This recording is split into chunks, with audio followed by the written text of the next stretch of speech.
మన మధ్య ఎవరైనా ఉన్నారా? అయ్యా, చాలా సంవత్సరాలుగా నేను తిన్నగా ఉండలేకపోతున్నా, తిన్నగా నిలబడలేకపోతున్నా. కొన్ని సందర్భాల్లో అంటాం మనం, రే రే కొంచెం తిన్నగా చూడరా అని చెప్పి అంటాం కదండి. వీడు చూపులు కొంచెం తిన్నగా ఉండవు వీడివి అంటాం, వీడు తిన్నగా ఉండడు వీడు అని అంటాం. అంటే అర్థం ఏమిటంటే వాడు కుదురుగా ఉండడు. ఆమె 18 సంవత్సరాలుగా కుదురుగా నిలబడలేకపోయిందని. ఈరోజు మన మధ్య ఎవరైనా ఉన్నారా? అయ్యా, నా చూపులు తిన్నగా ఉండవు, నా తలంపులు తిన్నగా ఉండవు, నా మనస్సు తిన్నగా ఉండదు, నా మాటలు కూడా తిన్నగా ఉండవు.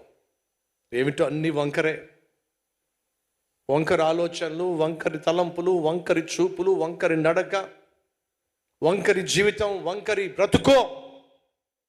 అయితే నా ప్రభు అంటున్నాడు, నా దగ్గరకు వస్తే నేను తిన్నని జీవితాన్ని ఇస్తా. నా దగ్గరకు వస్తే ఎక్కడ నువ్వు వంగిపోయావో అక్కడ నీ జీవితంలో నిలబడే విధంగా చేస్తా. అప్పుడు నువ్వేం చేస్తావు?